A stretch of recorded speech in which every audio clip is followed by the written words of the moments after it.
selamat sore narasumber rubrik pada episode hari ini. Selamat sore Mas Indro. Ya, terima kasih. Kita perkenalkan pada masyarakat semua penonton rubrik ini telah hadir narasumber di studio ini. Beliau Bapak Iswandoyo, beliau Ketua PMI Kabupaten Gunung Kidul. Leres Pak? Leres Ya, PMI beliau Kabupaten Kidul Palang Merah Indonesia Kabupaten Gunung Kidul. Mendengar kata Pak Iswandoyo ini tentu saya ingat sering bekerja sama, saya sering menjalin kemitraan dengan beliau dari banyak tentang kebutuhan layanan informasi masyarakat bagi Gunung Kidul, sejalan dengan sepak terjang beliau di pemerintah Kabupaten Gunung Kidul. Beliau tercatat beberapa kali menduduki posisi strategis yang saya maksud beliau orang lapangan, orang dalam juga di struktural juga sangat berpengalaman, dan tercatat ada sekitar 8 atau 9 Pak pengalaman bertugas sebagai camat dan di kecamatan itu. 8 Mas. 8 kecamatan. Dari 18 kecamatan beliau pernah bertugas di 8 kecamatan di Kabupaten Gunung Kidul. Sungguh luar biasa pengalaman yang membahagiakan, yang tidak setiap orang mendapatkan kesempatan seperti Pak Iswandoyo. Di tengah purna tugas sebagai ASN, beliau masih mengabdikan diri sebagai Ketua Palang Merah Indonesia Kabupaten Gunung Kidul. Terima kasih dedikasi dan keterpanggilannya untuk terus bergerak melindungi masyarakat, Pak Iswandoyo. Pak, kerja pelayanan PMI ini saya lihat 24 jam. Saya sering kali juga mencoba ngecek di posko, di markas, telepon juga saya sering komunikasi kaitannya dengan kebutuhan masyarakat, kebutuhan ambulan, transfusi darah dan sebagainya. Memang PMI ini yang Bapak pimpin ini berapa relawan Pak? Tidak pakai tidur, tidak pakai shift, atau seperti apa sebenarnya Pak? Jadi relawan kami yang sampai saat ini aktif itu 25 orang. 25. Sebelumnya ada lebih dari 30 orang. Jadi karena relawan kami sebagian generasi muda memang mobilitasnya sangat tinggi. Artinya pada saat dia sedang kuliah atau sedang bekerja ya tidak bisa aktif. Namun demikian yang aktif sampai dengan hari ini sekitar 25 orang. 25 orang. Kualifikasinya apa saja Pak? Kualifikasi relawan itu kan begini Mas, dalam rangka pelayanan kepada masyarakat agar kami bisa lebih optimal, ada beberapa kualifikasi yang harus dimiliki oleh relawan. Jadi yang pertama mereka punya kualifikasi pertolongan pertama. Dulu pertolongan pertama ada kecelakaan tuh ya. Kemudian yang kedua kesiapsiagaan bencana. Jadi kita semua tahu sejak bencana Merapi, kemudian tsunami Aceh, gempa di Jogja, itu kami sudah banyak berperan serta, yang terakhir di NTB di Palu Donggala. Kemudian yang ketiga asesmen. Jadi dalam kejadian bencana kan kita harus melakukan asesmen. Jadi untuk melihat bagaimana kerusakannya, kebutuhannya yang dibutuhkan apa, sehingga bantuan yang dari masyarakat itu bisa tepat.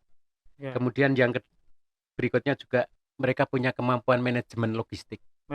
Jadi logistik itu kan harus yang datang dari mana dicatat, didistribusikan kemana, kondisinya bagaimana, itu harus lalu lintas bantuan. Itu ada ilmunya. Kemudian perawatan keluarga. Jadi pada saat bencana, yang bencana itu menimbulkan trauma, itu memang ada ilmunya, teman-teman diberi bekal untuk bagaimana pendekatan keluarga sehingga mereka bisa terlepas dari trauma. Pendampingan begitu ya pendampingan. Kemudian yang berikutnya sanitasi Mas, sanitasi. Jadi biasanya kalau gempa bumi atau tsunami itu air bersih yang biasanya sering mengalami kerusakan jaringan air bersih, seperti di Palu Donggala kemarin kami juga mengirimkan relawan ke sana. Karena saluran itu rusak begitu. Betul. Kemudian manajemen posko. Jadi setiap kejadian bencana atau kegiatan-kegiatan yang rutin itu kami mendirikan posko. Itu ada manajemennya, bagaimana kita harus mengelola posko. Kemudian yang terakhir ini kami juga driver ambulan kami itu memang punya sertifikasi yang terlatih baik dari Polda DIY maupun dari Polres. Gunung Kidul. Ya, termasuk drivernya ya, Pak. Nggih. Berarti kalau ketika mobil ambulan PMI ini berbunyi, Nggih. sirenenya sudah hidup begitu, masyarakat memang harus Ya memberi sadar untuk memberi kesempatan. ruang ya. Nggih, nggih. Karena ini berarti ada kedaruratan atau Betul, bagaimana, Mas. Pak? Nggih. Betul. Oh, Nggih. oke. Tadi disebutkan ada kebencanaan, ada apa, tapi kita juga tahu kalau ada kemudian pertolongan kecelakaan ya, Pak. Nggih. Itu dari pihak Polres dan sebagainya juga pasti ngebelnya juga PMI. Nggih. Itu memang ada kualifikasi apa, Pak, di sana? Pertolongan pada korban atau Jadi pertolongan pada korban itu khususnya yang misalnya kami mendapatkan informasi ada kecelakaan lalu lintas di mana, itu kami minta informasi awal kecelakaannya antara apa, kemudian dari sana kami siapkan kru ambulan lengkap dengan peralatannya. Kemudian ketika kita datang ke lokasi, sebelum menolong korban ada diidentifikasi dulu korban ini kira-kira masih hidup atau sudah meninggal dunia. Kalau meninggal dunia itu biasanya kami juga nunggu dari Polres terlebih dahulu, tetapi kalau masih hidup ini memang ada ilmunya, teman-teman diberi pembelajaran dari Polres dan dari pada saat kami mendapatkan diklat PP, sehingga kami secepatnya harus menolong korban itu ke tempat perawatan yang pertama, bisa di puskesmas, bisa di rumah sakit. Pihak yang melarikan ini harus ditolong, Ya, diselamatkan itu pihak terdekat ya, puskesmas atau rumah sakit mana begitu ya yang terjangkau yang paling begitu cepat. Kemudian kita juga harus identifikasi kira-kira kondisinya seperti apa, misalnya patah tulang, patah leher dan yang lain.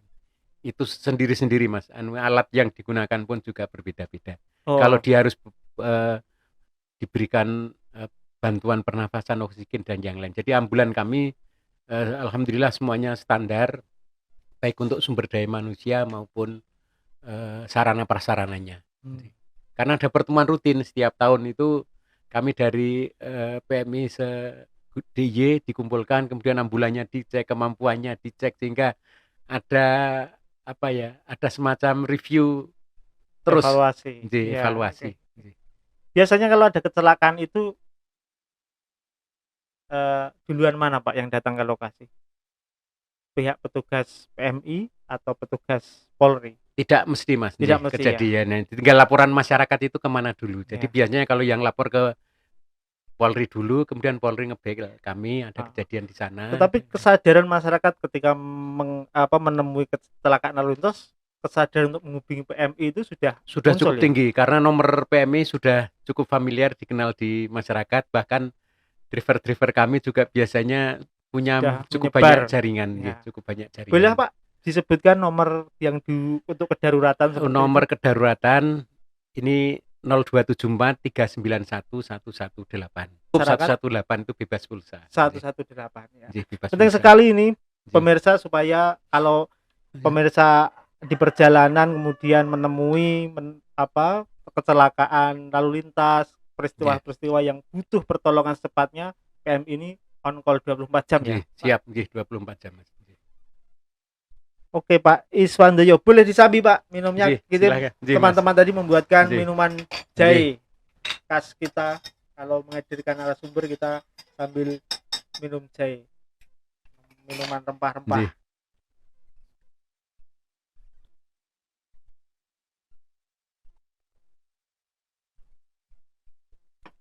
Wah, mantap banget, Pak. Pekerjaan PMI itu kan berhubungan erat dengan kepercayaan masyarakat. Dan tiap tahun PMI juga membuka partisipasi, kontribusi kepada masyarakat luas untuk membantu operasional PMI melalui bulan dana PMI. Masih jalan itu, Pak, program masih itu? Pak. Jadi alhamdulillah di Gunung Kidul itu partisipasi masyarakat dari tahun ke tahun terus meningkat. Jadi bisa kami sampaikan beberapa data. Tahun 2018 itu 478 juta lebih hasil penggalangan dari seluruh masyarakat Kabupaten Gunung Kidul. Tahun 2018 478 juta. Kemudian tahun 2019 480 ada peningkatan sedikit. Kemudian 2020 pas kita COVID menghadapi ini, pandemi ini? ini ada sedikit penurunan menjadi 433 juta. 430 Tapi kami sangat 3 bersyukur juta. ternyata di era pandemi COVID ini kesadaran masyarakat tetap luar biasa memberikan dukungan dan kontribusinya untuk kelancaran operasional kami. Mendorong PMI supaya Nggih. terus berkiprah Nggih, melayani Mas. masyarakat. Betul, nggih. Terima kasih masyarakat Gunung Kidul yang berperan serta memahami tugas-tugas PMI dan memahami pentingnya akan menjadi bagian dari kerja cepat PMI ini secara tidak langsung. Pak, biasanya bulan apa ini? Bulan dana PMI. Bulan dana itu mulai Maret sampai dengan Agustus. Maret sampai Agustus. Jadi bulan Juni, Juli ini termasuk salah satu dibuka kesempatan masyarakat luas untuk mendonasikan rezeki yang lebih untuk membantu operasional PMI. Begitu, Pak? Nggih, Mas, betul. Terima kasih Pak Iswandoyo atas keterbukaannya. Sekarang di era COVID ini, Pak, kita juga sering ketemu dengan teman-teman relawan, tetapi di pemakaman. Peran PMI itu sendiri di mana? Jadi COVID ini kan pandemi atau bencana yang baru, yang bagi kita memang baru kali ini mengalami kejadian yang persoalan kesehatan yang sangat luar biasa beratnya. Di kami yang pertama melakukan edukasi kepada masyarakat, karena penjenengan dan masyarakat tahu sendiri banyak informasi yang tidak jelas yang ada di tengah-tengah masyarakat yang itu memang cenderung menyesatkan. Nah, oleh sebab simpang siur. Nah, oleh sebab itu kami memberikan informasi yang benar bagaimana mereka harus menghadapi pandemi ini supaya di satu sisi mereka tidak punya rasa ketakutan yang luar biasa, tapi di sisi lain mereka juga tidak sembrono. Harapannya seperti itu. Oh, gitu. Jadi mereka harus aktivitas normal itu seperti apa di era pandemi COVID ini. Adaptasi baru tadi ya. Adaptasi baru. Sejauh ini sudah dilakukan apa saja Pak untuk mengedukasi masyarakat bahwa edukasi supaya tidak sembrono tadi? Jadi kami yang pertama sosialisasi bersama-sama dengan Pak Panebu, kemudian teman-teman puskesmas, Pak Lurah, kemudian kami juga menyebarkan leaflet. Kemudian yang kedua kami juga melakukan PHBS, perilaku hidup bersih di masyarakat. Kami membagi masker. Kita semua tahu di awal pandemi itu masker sempat langka. Jadi alhamdulillah dan mahal. Tapi alhamdulillah kami banyak mendapatkan support. Kami bagi masker, sabun untuk cuci tangan, serta membagi beberapa tempat untuk cuci tangan seperti di Pasar Jepitu, di Pasar Pilang Lejong Lipar, di Pasar Pelayan. Itu kami membagi itu. Kemudian yang ketiga pelayanan 6 bulan, Mas. Jadi pelayanan 6 bulan ini kan tadi kami sampaikan di awal bahwa ambulan kami itu memang harus standar karena berapa unit Pak? Ada 5 unit yang setiap hari bisa melayani. Pada saat itu memang masih banyak ambulan yang memang belum disiapkan untuk itu sarana dan prasarananya. Sehingga kami siapkan itu. Jadi ambulan itu untuk antar jemput pasien baik dari rumah, dari puskesmas ke tempat pelayanan baik di rumah sakit maupun di tempat isolasi. Kemudian yang berikutnya juga pemulasaraan dan pemakaman jenazah. Karena pemulasaraan dan pemakaman jenazah ini salah satu tahapan yang sangat penting untuk memberikan rasa aman, nyaman di tengah-tengah masyarakat. Saya sering ketemu relawan-relawan Bapak di lapangan ketika pemakaman jenazah ini. Berarti selama ini teknisnya dari rumah sakit manapun yang menangani pasien COVID yang meninggal begitu langsung teknisnya menghubungi PMI yang memakamkan atau seperti apa sih Pak sebenarnya? Jadi ada beberapa hal. Pasien itu kan bisa dari lokal Gunung Kidul, kemudian dari luar Gunung Kidul bisa DIY, bisa dari luar kota. Nah untuk yang lokal Gunung Kidul, kami kebetulan PMI ini juga salah satu anggota satuan gugus tugas COVID-19. Pak Camat atau Pak Penebu, Pak Lurah lapor ke gugus tugas, kemudian gugus tugas memerintahkan kepada kami dan BPD. Kalau pemulasaraan ya ada pemerintah pemulasaraan, kalau pemakaman ada perintah pemakaman. Informasi itu kemudian informasi itu kami sampaikan ke teman-teman untuk mempersiapkan diri. Kami kemudian koordinasi di lapangan dengan bisa Kesra, bisa Pak Lurah, kapan kira-kira makam itu siap? Sebab di era pandemi Covid ini makam jenazah datang itu makam harus sudah siap. Sudah siap. Kalau dari luar kota juga demikian. Situasi seperti ini apakah bisa menggerakkan desa kemudian menyiapkan makam ini setiap saat bisa segera cepat digunakan begitu? Sampai dengan saat ini untuk yang lokal itu biasanya siap, Mas. Siap, Jadi meskipun malam hari jam berapapun, kesadaran masyarakat di Gunung Kidul kami sangat bersyukur cukup tinggi. Misalnya meninggal jam 7 malam harus dimakamkan malam itu, kadang ya petugas penggali kubur ini bisa bekerja sampai dengan jam semalaman nggih. Saya beberapa kali juga mengambil potret situasi pemakaman malam oleh teman-teman relawan kerjasama dengan penggali kubur di setiap desa itu ya agak berat juga pekerjaan itu sebenarnya, Pak. Kalau yang dari rumah sakit luar daerah itu kemudian rumah sakit pasien yang datang itu menghubungi kami dengan jenazah datang, kondisinya pasien seperti apa, usianya berapa, mau dimakamkan di apa, mereka biasanya sudah mengirimkan data-datanya lewat WA. Kemudian kami punya pasukan relawan, Mas, di sepanjang Pantura dan di sepanjang jalan tol. Ternyata di era pandemi Covid ini banyak generasi muda yang aktif di Eskot, yang itu sangat membantu kelancaran perjalanan. Kemudian kalau di Gunung Kidul biasanya kalau lewat jalan tol itu turun kan di tol Colomadu. Turun dari tol Colomadu, teman-teman Eskot itu sudah akan mengantarkan sampai di mana, pakai sepeda motor itu. Sehingga ambulan dari luar kota itu sangat terbantu untuk menuju tidak khawatir kesasar begitu, salah jalan dan sebagainya ya, Pak. Itu pasukan Eskot. Kami punya jaringan itu, Mas. Ini yang sangat membantu kami. Sehingga teman-teman relawan datang ke makam itu dalam kondisi waktu yang pas. Jadi artinya tidak nunggu kelamaan di makam karena harus pakai APD kan, kalau kelamaan juga kasihan. Boleh, Pak, sampai hari ini saya diberi data gitu, kalau boleh dibuka datanya itu berapa yang dimakamkan jenazah Covid di Gunung Kidul? Untuk jenazah baik Covid maupun non Covid yang dimakamkan dengan prosedur Covid itu untuk tahun 2020 ada sebanyak 259 di tahun 2020. Dari pemakaman 13 April dengan prokes Covid.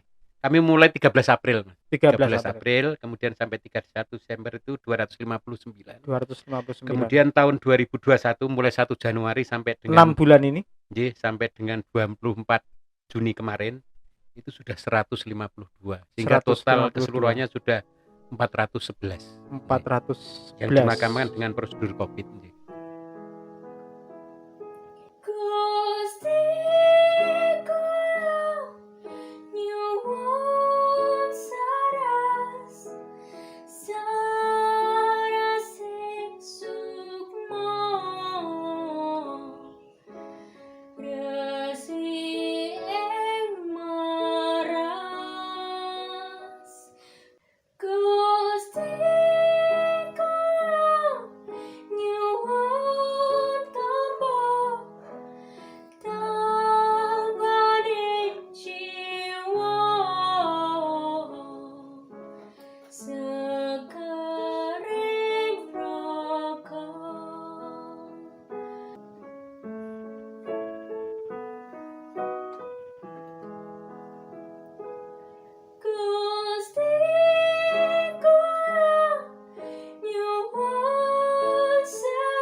Gerak PMI ini tidak bisa terus-terusan dengan nama dan relawan yang itu terus, akan Nggih, ada regenerasi yang jalan. nggih, Bagaimana PMI juga menyiapkan itu Pak, supaya nggih, generasi-generasi kita juga terketuk untuk mau terlibat dalam misi-misi kemanusiaan ini? nggih. Jadi unsur-unsur PMI itu ada 3. Yang pertama pengurus, kemudian yang kedua karyawan, yang ketiga relawan. Nah, relawan itu siapa saja? Yang pertama dari Palang Merah Remaja. PMN. Paling paling remaja. Kami mengenalkan sejak diri tentang kepalang merahan itu untuk yang SD, SMP, SLTA sampai dengan perguruan tinggi. Kemudian yang kedua juga ada tenaga kerja sukarela. Itu relawan-relawan yang punya kualifikasi keahlian tertentu. Misalnya ada perawat, ada dokter. Jadi kami juga banyak punya relawan itu yang Tenaga perawat, medis. Ya. tenaga medis. Dari teman-teman salah satu rumah sakit di Gunung Kidul itu juga aktif membantu kami di PMI. Termasuk untuk pemulasaraan, karena untuk pemulasaraan itu kan harus dibedakan Mas. Kalau jenazah putri yang memulasara juga harus putri, yang agamanya Islam juga Islam, yang Kristen Katolik juga disesuaikan. Jadi kami siapkan relawan itu. Kemarin saya sempat dapat informasi kabar Pak, ada yang Nggih. menolak jenazah. Nggih. Jenazah jenazah pasien COVID begitu, Nggih. warga tidak ingin. Dan ini masalahnya di mana sih Pak?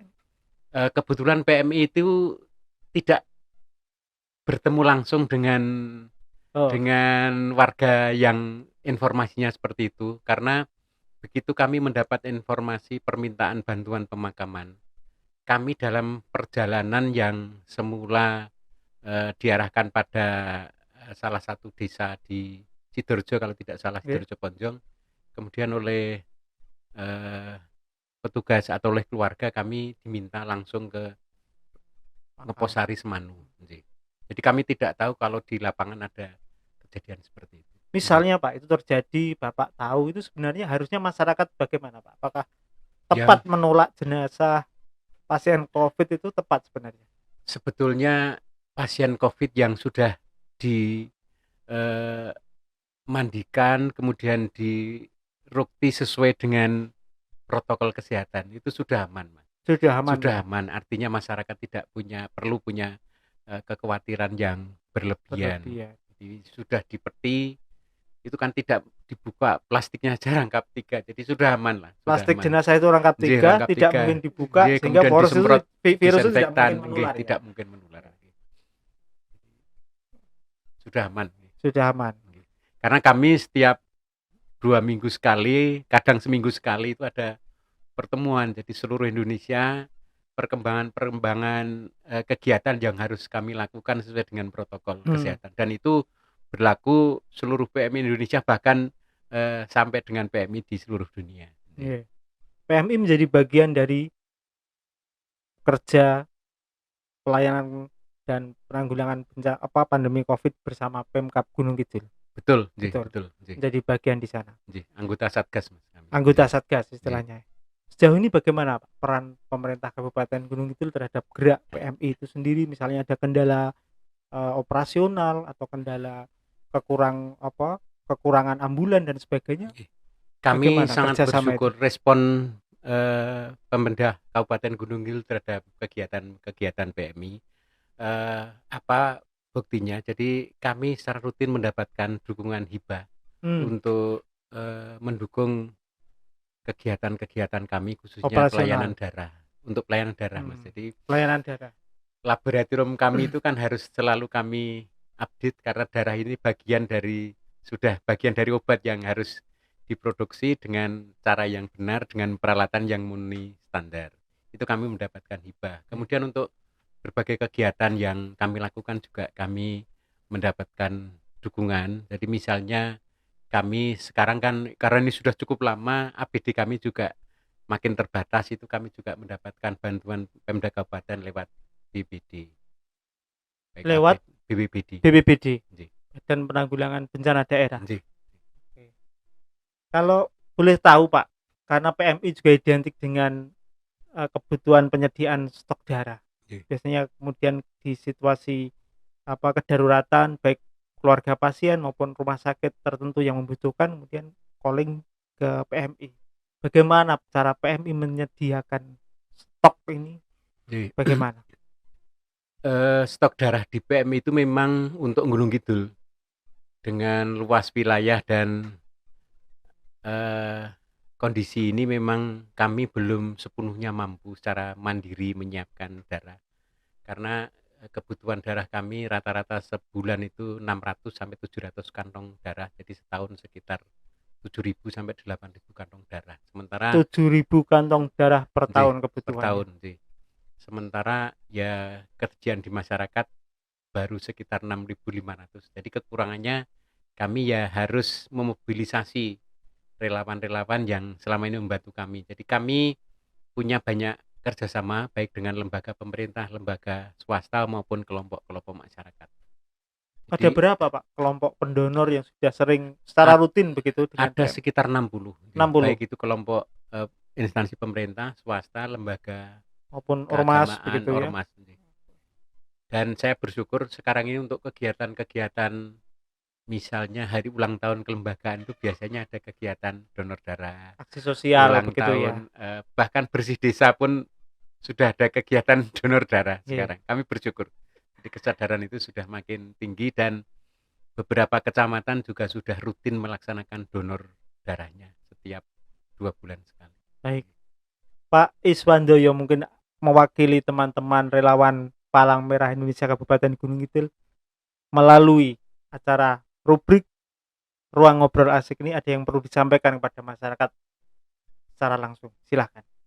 Yang pertama kami menyampaikan ucapan terima kasih atas bantuan, dukungan, respon terhadap apa yang dilakukan oleh PMI selama ini. Sebab tanpa dukungan dan bantuan panjenengan kami tidak mungkin akan bisa berbuat sampai dengan sejauh ini.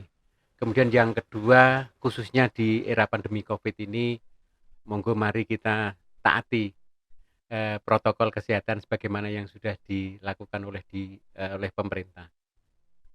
Perubahan kebijakan, perubahan peraturan itu memang karena perubahan kondisi yang terjadi. Situasi. Kadang ketika situasinya normal, pemerintah juga memberikan banyak peluang kita untuk beraktivitas lebih normal lagi. Tetapi dalam kondisi akhir-akhir ini yang demikian, di mana kita juga harus makin ketat, ya mari kita taati. Kita berharap dengan kita taat bersama ini, pandemi COVID akan segera berlalu.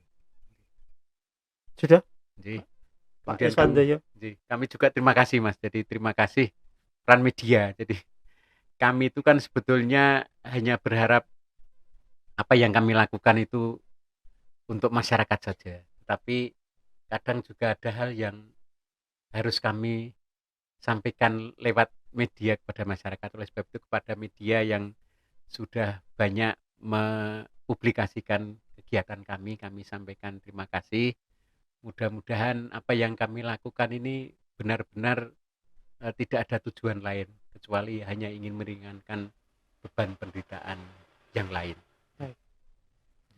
Terima kasih Pak Iswandoyo sudah berkenan hadir di sekretariat kami, di sekretariat rubrik Ruang Ngobrol Asik, menyempatkan diri di tengah pekerjaan yang padat penanganan COVID ini dan mau membagikan banyak informasi yang bermanfaat bagi masyarakat. Terima kasih, selamat bekerja dan sampai jumpa lagi di lain kesempatan. Matur nuwun Pak. Silakan. Silakan juga banyak kekurangannya. Terima kasih.